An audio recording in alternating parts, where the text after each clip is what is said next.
ঘুম থেকে উঠে ব্রাশটা হাতে নিয়ে রোজই পেছনের দরজাটা খুলি আর এদিকটায় দাঁড়াই। আর আজকে দাঁড়ানোর সঙ্গে সঙ্গে দেখি পাখিটা চান করছে এই জলটার মধ্যে, এত সুন্দর লাগছিল। তাড়াতাড়ি গিয়ে ভেতর থেকে মোবাইলটা নিয়ে এলাম, কিন্তু মোবাইলটা নিয়ে এই যে মানে পৌঁছাতে পৌঁছাতে ওর চান কমপ্লিট হয়ে গেছে। আর আমার একটু সাড়া হয়তো পেয়ে গেছে, একটু সাড়া পেয়েই জলের থেকে উঠে গেছে। তবে আমি পুরোটা এনজয় করলাম, খুব ভালো লাগছিল দেখতে, চান করছিল। Welcome back to my channel. আমার আরও একটা নতুন ব্লগে তোমাদের সকলকে জানাই অনেক অনেক স্বাগত। আশা করছি তোমরা সবাই ভালো আছো, সুস্থ আছো, আমিও ভালো আছি। চলো তোমাদের সঙ্গে নিয়ে আরও একটা নতুন দিন শুরু করলাম, নতুন ব্লগ শুরু করলাম। তোমরা সঙ্গে থেকেও, তোমাদের ভালোবাসা এভাবেই আমাকে দিয়ে যেও। আমি একটু একটু করে যা পারি যতটা তোমাদের সঙ্গে শেয়ার করি। আর আজকের দিনটা শুরু হলো, আজকে হলো মঙ্গলবার। তো মঙ্গলবার ঠিক সকাল 7টা থেকে আমি আমার ব্লগটা শুরু করেছি। ঘুম থেকে উঠেই আজকে মোবাইলটা হাতে নিয়ে নিয়েছি পাখিটা দেখি। তারপর ব্রাশ ট্রাশ কমপ্লিট করে ফ্রেশ হয়ে চলে এসেছি রান্নাঘরে। চা করলাম কর্তাবাবুর জন্য। সকাল সকাল এটাই হলো আমার ফার্স্ট ডিউটি, চা। আর একটু যদি এদিক ওদিক হয়ে যায় তাহলেই কিন্তু সেই সকাল থেকেই আমার মানে কপালে শনি চড়ে যায়। একদম টাইমে ভীষণ পাঞ্চুয়াল, একদম একটু এদিক থেকে ওদিক হয়ে গেলেই ব্যাস কপালে শনি। তো যাকে মঙ্গলবারে আর কপালে শনি জড়াতে চাই না। আমি যতটা সম্ভব মানে একদম টাইম টু টাইম সব কিছু ওর হাতের কাছে দেওয়ার চেষ্টা করি, আর খুব সম্ভব হয়েও যায়। Good morning. দোকানে আসছিলাম এই যে টিফিন নিতে, আবির যাবে স্কুলে, টিফিন নিতে আসছিলাম। আর বাটলা, এই দেখো আমাদের বাটলা, এই যে বাটলা আর বাটলার সাঙ্গ পাঙ্গ ডাকা দেওয়া আসছে। বাটলা কি কিচ্ছু নাই, এগুলো টিফিন আর খাওয়ার না রে। এই দেখ তোর ফটো দিয়ে দিল, আর আসবে যে আমার সঙ্গে সঙ্গে। এই যে এখন চলে আসবে। আর কালকে আরেকটা ক্যান্ডি ও আসছে, একদম পারলে কোলের মধ্যেই উঠে পড়ে। ও কম আসে, বাতলাই বেশি আসছে। চল চল ঘরে চল, আমার আগে আগেও চলে আসছে। বাতলা বাতলা চল ঘরে চল, আয় এদিকে তাড়াতাড়ি ঢোক, গেট আটকাবো। এইদিকে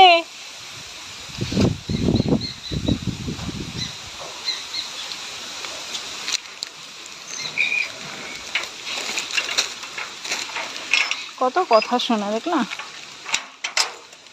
বলছি ভেতরে আসতে, ভেতরে চলে আসছে। ভাই এদিকে আয়।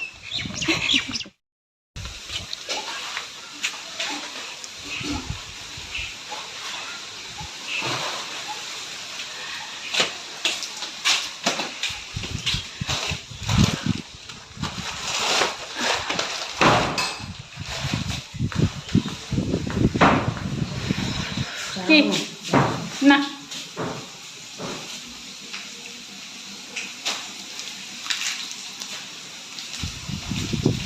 রান্না বান্না হচ্ছে।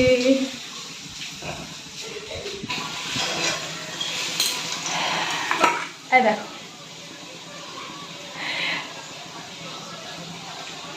পাকা পাকা কি সুন্দর আম, একদম গাছ পাকা আম। এখনো পাকে নেই কিন্তু দেখো সুন্দর সুন্দর আম। হাওয়া দিচ্ছে না, প্রচুর হাওয়া দিচ্ছে, হাওয়াতে সব এদিকে নিয়ে যাচ্ছিল। আমাদের পাড়ারই এক মাসিমা নিয়ে যাচ্ছিল, মাসিমার থেকে আমি নিয়ে আসলাম। এতগুলো আম নিয়ে যাচ্ছে প্যাকেটে করে, ওখান থেকে নিয়ে আসি আমি এই কথা। তা আমি আর একটু কম নিয়েছিলাম, তো মাসিমা নিজে থেকে আরও 2-3টা দিয়ে দিল। কেমন না, বয়স্ক মানুষ নিয়ে আসে গাছের নিচ থেকে কুড়ি। আমি বলছিলাম কোথায় আছে, কোন জায়গায় গাছটা, আমিও যাবো আম কুড়াতে। তো বললো এখান থেকেই নেও, একটু দূরে। মনে হচ্ছিল কি আমি নিজে যাই, গিয়ে গাছ থেকে কুড়িয়ে নিয়ে আসি। এত সুন্দর আমগুলো দেখতে, কিন্তু ভেতরে ভালো না। বললো যে কাটলে পরে এখান থেকে মানে একটুই বেরোবে, মানে ভেতরে ভালো না, ভেতরে ভালো না হতে, এখন উপরটা তো ভালো। দারুণ না দেখতে, কালারগুলো এমন হয়ে আছে, মানে দারুণ হবে। ফাটা ফাটা হয়ে গেছে। এগুলো কাটবো, দেখি কতটুকু বের হয়। তারপর যদি ঠিক একটু হয় চাটনি করার মতো তাহলে চাটনি করবো, তা না হলে এমনি খাবো আর কি।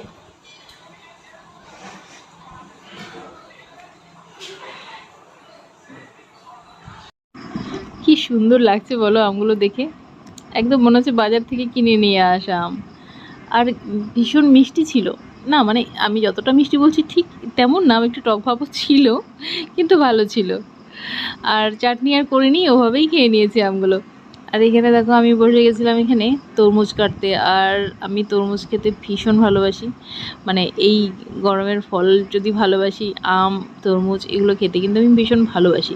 তরমুজটা এত মানে ছিল, শক্ত ছিল, আর আমাদের দায়ের মধ্যে কিন্তু তেমন ধার রাখি না, কারণ আমাদের দাটা বাচ্চারা ধরে, তাই অত ধার দিয়ে রাখি না, নর্মালি থাকে।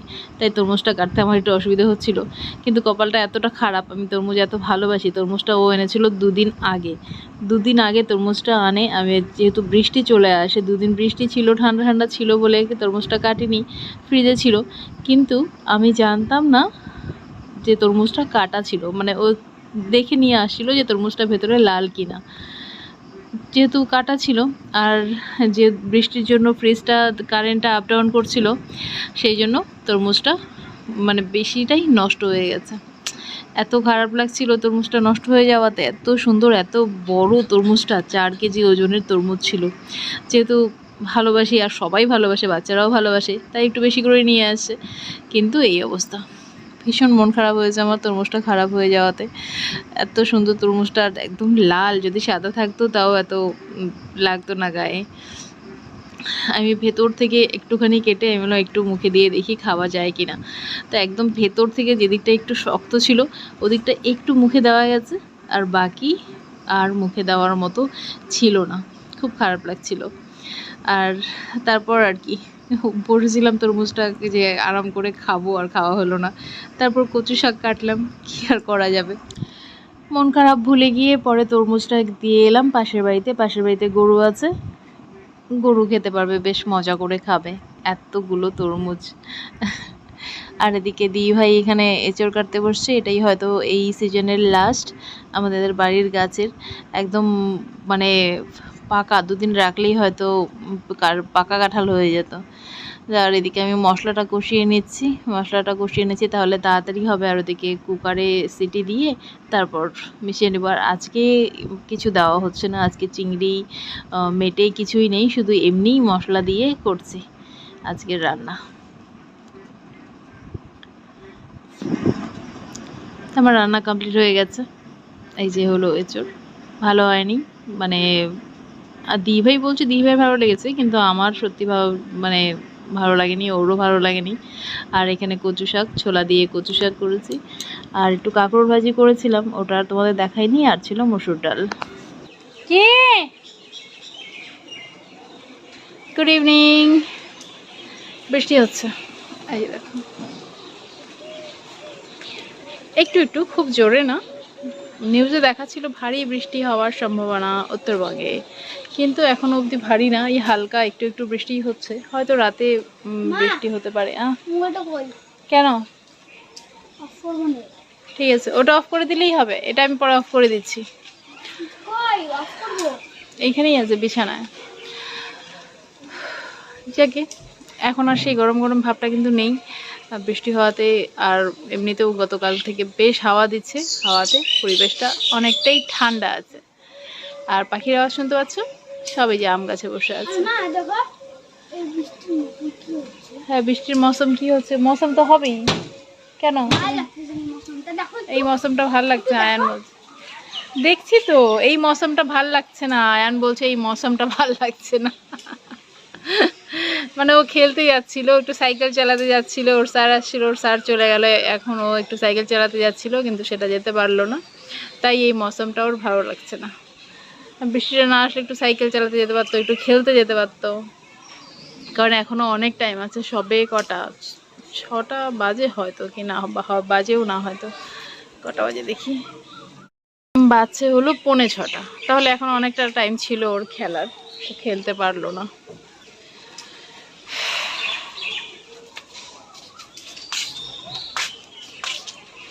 রোদটা কমাতে, বৃষ্টিটা কম হওয়াতে আমার ফুল গাছগুলো একটু স্বস্তি, ফুল গাছগুলো কিন্তু নষ্ট হয়ে গেছে, বেশি দিন থাকলো না। দিদিভাই যাচ্ছে অ্যানিকে নিয়ে। অ্যানি তো পড়তে যাবেই না, বলে বৃষ্টি পড়ছে, বৃষ্টির মধ্যে আমি যাবো না। তাকে অনেক বলে কয়ে তারপর নিয়ে যাচ্ছে ওকে ম্যাডামের বাড়ি। আর এদিকে সন্ধেবেলা আমি চলে এলাম রুটি বানাতে। আজকে সন্ধ্যের টিফিনের রুটি, রোজ রোজ রুটি করি না, আজকে মনে হলো একটু রুটি করি, তাই আজকে রুটি করছি। যাবে টিউশন, তাই ফটাফট করে ওকে একটা করে দিলাম যে ও খেয়ে নিক অন্তত তাড়াতাড়ি। কারণ খাবার নিয়ে মানে পড়তে যাওয়ার যখন যাবে তখনই বায়নাটা একটু বেশি হয়, মানে তখন একটু লেজি হয়ে যায় যে তাড়াতাড়ি খাবার কমপ্লিট করেই তো যেতে হবে। তাই ওকে আগে দিয়ে নিলাম, তারপর এদিকে ওর বাবার জন্য করছি। আর সন্ধ্যেবেলা সবাই একটা একটা করে রুটি খাবে, ব্যাস এই তো। আর আটা ছাড়া আমি রুটি বেলতে পারি না, তাই আমার রুটিতে ভালো করে পরিষ্কার না করলে অনেক আটা থাকে। তবে রুটি আমার সব ফুলকো ফুলকোই হয়, এটা একদম অস্বীকার করব না। রুটি ভালোই করতে পারি, কিন্তু গরমের মধ্যে আমার রুটি করতে ভালো লাগে না। আজকের দিনটা যেহেতু বৃষ্টি বৃষ্টি ছিল, ঠান্ডা ঠান্ডা ছিল, তো ঠান্ডার মধ্যে রুটি করতে আমার কোনো অসুবিধে নেই। ঠান্ডায় রুটি করতে আমার ভালোই লাগে, বেশ আগুন পাড়ে থাকা যায়। মানে শীতের দিনের কথা বলছি, এই গরমের দিনে না। যতই বৃষ্টি থাকুক আর যাই থাকুক, এই গরমের দিনে রুটি বানাতেও কিন্তু মানে বেশ অস্বস্তি লাগে। তো আজকে রুটির সঙ্গে কোনো সবজি করিনি আমি, আজকে জাস্ট শুধু একটু চা করেছি আর ওকে একটুখানি সস দিয়ে রুটি দিয়ে দিয়েছি, মানে একটু বাচ্চাদের মতো। আজকে একটু বাচ্চাদের মতো ওকে ট্রিট করলাম। রোজ রোজ রোজ রোজ রোজ তো রুটি হয়ও না, হঠাৎই হয়, তাই একটু সবজি করি, কিন্তু আজকে আর সবজি করার মতো মানে ইচ্ছে করছিল না, তাই একটুখানি সস দিয়ে দিয়েছি। একটু শসা, এর মধ্যে যদি একটু শসা একটু টমেটো থাকে তাহলে কিন্তু আর কিছু চাই না, কিন্তু ছিল না। গিয়েছিল সন্ধ্যের টিফিন, আর তারপর আর মোবাইল অন করা হয়নি। অন করা হয়নি বলতে অন করেছি, ভিডিও এডিট করার ছিল, ফেসবুকের ভিডিও ছিল, ওসব করে টোরে তারপর আর তোমাদের সঙ্গে আর কথা বলা হয়নি। তারপর একদম এখন বাজছে রাত 11:15। আমি ফ্রেশ হয়ে আমার স্কিন কেয়ারটা করে নিচ্ছি। চলো, এই সঙ্গেই আজকের ব্লগটা আমি শেষ করছি। তোমরা সবাই ভালো থেকো, সুস্থ থেকো, সাবধানে থেকো। আর নতুন বন্ধু যদি কেউ হয়ে থাকো, নতুন বন্ধু যদিও কেউ থাকে না, সব পুরনো বন্ধুরাই থাকে, তো যদি কেউ নতুন বন্ধু হয়ে থাকো তাহলে চ্যানেলটা সাবস্ক্রাইব করে পাশে থেকো। আর যদি ভিডিও একটু ভালো লেগে থাকে তাহলে একটা লাইক করে দিও। আর আজকে বেশ মানে চোখটা ভালো হয়ে গেছে দেখে ওষুধ দিতে একদমই মনে থাকে না, কিন্তু চোখটা ভীষণ আজকে বিরক্ত হচ্ছিলাম চোখের জন্য, তাই এই শোবার সময় একটুখানি চোখে ড্রপ দিয়ে নিলাম। আর শুয়ে শুয়ে ড্রপটা দিলেই গলাটা একদম তেতো হয়ে যায়, তাই আমি এখন থেকে দাঁড়িয়ে দাঁড়িয়েই চোখের ড্রপটা দিই। 5-10 মিনিট দাঁড়িয়ে থাকি, তারপর শুতে যাই, তা নাহলে মুখটা একদম তেতো হয়ে যায়। দোলা সরকার বলে আমার ফেসবুকের আইডি আছে, দোলা সরকার। আর এখানে অ্যাবাউট সেকশনেও দেওয়া আছে আমার আইডির লিঙ্কটা, তোমরা কেউ চাইলে আমাকে ফেসবুকে ফলো করতে পারো। চলো টাটা, গুড নাইট।